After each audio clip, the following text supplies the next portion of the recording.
بسم الله والصلاة والسلام على رسول الله. أحبتي في الله، ازيكم عاملين ايه؟ يا رب تكونوا بخير وبأحسن صحة وفي أحسن حال دايما يا رب. كل سنة وانتم طيبين. احنا الأيام دي في موسم الخس. موجود كتير جدا في السوق، والخس من الخضار ومن الأكلات الحلوة جدا، وبناخد الورق بتاعه وبنحشيه. بيبقى حلو جدا في المحشي يا جماعة، اوعوا ترموه. هنعمله النهارده، هنخزنه النهارده بطريقه سهله وبسيطه جدا. هناخده كده زي ما هو ونحطه في الفريزر. بنحتاجه في ايام الصيف. ايام الصيف ما بيبقاش فيها خس وما بيبقاش فيها خضار قد كده. الناس اللي هي بتحب المحشيات الورقيه بيبقى حلو جدا. وبنيجي كمان في فتره كده ما بنلاقوش، بيبقى سعره غالي جدا. انما هو الوقت بيبقى يعني ايه رخيص وموجود كتير. يعني الاربع ربع ب10 جنيه او التلاتة ب10 جنيه. رخيص جدا. بتيجي في فتره الصيف ما بتلاقيهوش خالص. تابع معايا الفيديو. لو اول مره تشوفي قناتي اعملي لايك واشتراك وفعلي معايا زر الاشتراك عشان يوصلك مني كل جديد من فيديوهاتي مطبخ ام عبد الله. اول حاجه كده بنسمي الله وبنصلي على رسول الله وبنقول كده جايبين معانا كده زي ما انتم شايفين كده كميه من ورق الخاص. انت مش شرط ان انت لازم تجيبي كميه كبيره كده. انا جبت الكميه دي لان كان معدي من قدام الباب، كان واحد بيبيع خاص. وبعدين يعني ايه لقيته فرصه كده، كان بيبيعه بسعر رخيص. والخاص بتاعه لقيت الورق بتاعه حلو كده يعني. فرحت جايبه الكميه ديت وقلت ايه يعني إيه ناكل الخاص بتاعه وفي نفس الوقت الورق بتاعه واخده اخزنه، لان انا عندي اولادي بيحبوا ايه محشي الخس وكده، يعني بيبقى خفيف وحلو. وغير كده بيبقى في ايام الصيف ما بيبقاش موجود كتير، ما بيبقاش موجود اصلا. الخس ما بيبقاش موجود غير في ايام الشتاء وبس. فجبت الكميه ديت وايه وقلت ايه ناخد الورق بتاعه بدل ما ارميه. افرزه واعينه للوقت اللي انا بحتاجه فيه. طبعا انت مش عايزه تجيبي الكميه الكبيره ديت. ممكن لو كل ما تروحي السوق تجيبي ايه، تجيب لك ربطتين ثلاثه. بتاخدي الورق بتاعه، يا اما هتحشيه لو مش هتحشيه بتاخدي الورق بتاعه بتعينيه بنفس الطريقه اللي احنا هنخزنه بيها دي. زي ما انتم شايفين كده الخاص بتاعنا. اول ما بنعمله الاول حاجه كده بنجيب الخصايه وبنقطع الربطه بتاعتها، بتبقى مربوطه كده بعودين من القش. يبقى عاملها حزمه كده. وبعد كده بقى بتمسكي الخصايه بتاعتك، بتنضفيها بقى، بتشيلي الورقه الصفراء، بتشيلي الورقه اللي مش كويسه.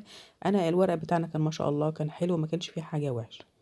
لو عندك بقى طيور او اي حاجه من دي، الورق اللي بيطلع ده ما بنرموهوش، بنحطه للطيور. بيبقى يعني ايه حلو جدا برضو، بيبقى موفر في الاعلاف وكده. ما عندكيش بقى ممكن تديه لاي حد من جيرانك، اي حد من معارفك.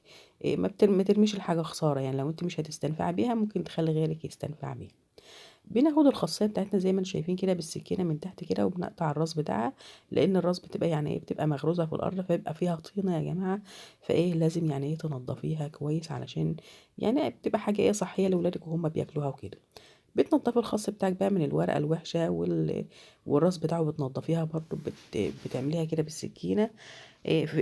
راس الخصاية وراس الكرنب يا جماعة من الحاجات اللي هي بتتاكل برضو، مفيدة جدا وحلوة. يعني في كل حاجة فيها فوائد. ربنا بيخلق كل حاجة بيخلق فيها فايدة.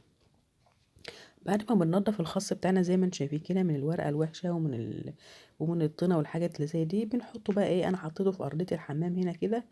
لاني انا عاملة كمية، فمش هينفع ان انا اعملها في الايه في الحوض بتاع المطبخ وكده.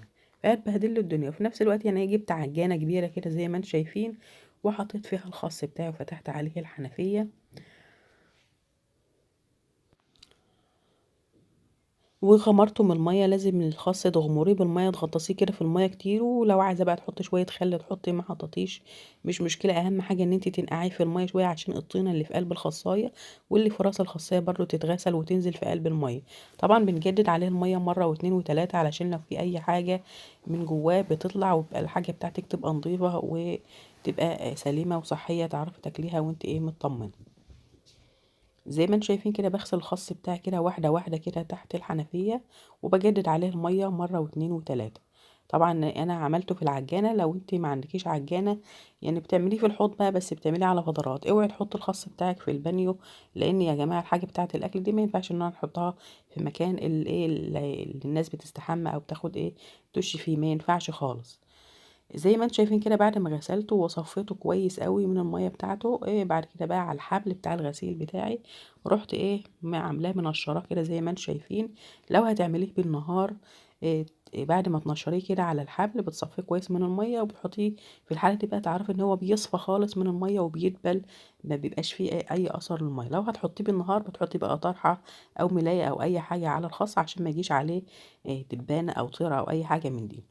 مش هتحطي عليه طرحة، ممكن تحطيه بالليل وتسيبيه بس كده من بالليل للصبح، بتصبحي الصبح تشيليه علشان ايه، لا عصفورة ولا اي حاجة تقف عليه ولا دبانة ولا يجي عليه تراب ولا اي حاجة من دي. انا غالبا ببقى اعمله بالليل، بس النهاردة عملته بالنهار. بعد ما بنعمله بقى، بعد ما خلاص دبناه على الحبل ونشفناه من المية بتاعته كويس قوي، لازم يبقى صافي خالص من المية زي ما انتم شايفين. الخاصية كده ما عادش فيها اي اثر للمية، والورقة بتاعتها دبلانة وطرية، وفي نفس الوقت محافظة على الخضار بتاعها، ما هيش مسودة كده ولا فيها اي ايه، اي خلل. بعد كده بنجيب الخاصية بتاعتنا زي ما انتم شايفين كده، وباخدها واحدة واحدة وبخصخص الخص. يعني ايه بخصخص الخص؟ بمسك الايه، الخاصية بتاعتي كده ورقة ورقة كده من فوق لتحت، وبعد كده بايه بشيلها بنزعها من العود بتاعها، وبقى ايه باخدها كده على جنب. بعمل الخص بتاعي كله بالكمية اللي قدامي كلها كده واحدة واحدة، علشان ايه، الورق بتاعي هو اللي انا محتاجاه النهارده، هو ده اللي احنا هنخزنه، وهو ده اللي احنا بنعمله المحشي. محشي الخاص بيبقى جميل جدا، وبيبقى طعمه حلو قوي وخفيف اكتر من الكرنب واكتر من الايه، من ورق العنب واكتر من اي حاجه تانية. طبعا في ناس بتحب ورق العنب وفي ناس بتحب ده وفي ناس بتحب ده، اللي بيحب حاجه اعملها له. بعد ما خصخصنا الخس بنجيب الورق بتاعه زي ما انتم شايفين كده، وواحده واحده كده برتبه فوق بعضه. بتعمليه بقى ايه، اكوام كده وترصيه فوق بعضه. تعملي الكميه اللي عندك كلها لازم تحطيه، ترتبيه كده كويس وتعمليه يعني ايه بطريقه منظمه كده، علشان لما تحطيه في الفريزر ما يبقاش متفعكش كده او يتكسر منك. زي ما بنعمل ورق العنب بالظبط يا جماعه، زي ما بنجيب ورق العنب كده وبنرتبه كده واحده ورا التانية. بس ورق العنب في ناس بتعينه من غير ما يتغسل، وفي ناس بتعينه بتغسله، بس انا غسلت هنا الخس وعملته، لان أنا لما بعين حاجتي في الفريزر بحب حاجتي تكون مغسوله ومترتبه كويس قوي. بعد ما بترتبيه كده كله فوق بعضه وتعمليه طبقات، بتجيبي اكياس التلاجة زي ما انتم شايفين كده، وبتعبي بقى في الكيس على قد احتياجك، وبتحطيه زي ما انت شايفه كده، بتفرغي الهواء من الكيس، وبعد كده بتعبيه في الفريزر. بيفضل معاكي طول السنه اخضر وجميل جدا، تطلعيه وقت ما بتحتاجي ان انت هتعملي المحشي بتاعك. بتعملي خلطه المحشي بتاعتك وبتجهزيها، ما بتطلعوش قبلها. وقت ما بتلفي بتطلعي على القد، وبتاخدي الورقه وبتلفيه، بيبقى جميل جدا جدا جدا. وبكده بقى نكون سهلنا على نفسنا يعني، وخاصة بقى لما تكون في رمضان كده تصحي من النوم، بتطلعي الكيس بتاعك وتطلعي حاجة بتاعتك بتبقى جاهزة، بدل ما تقعدي تغسلي وتدبلي، بياخد وقت الخاص على ما ايه، على ما بنجهزه. بيكون سهل معاكي وبسيط بقى، ما بياخدش وقت منك.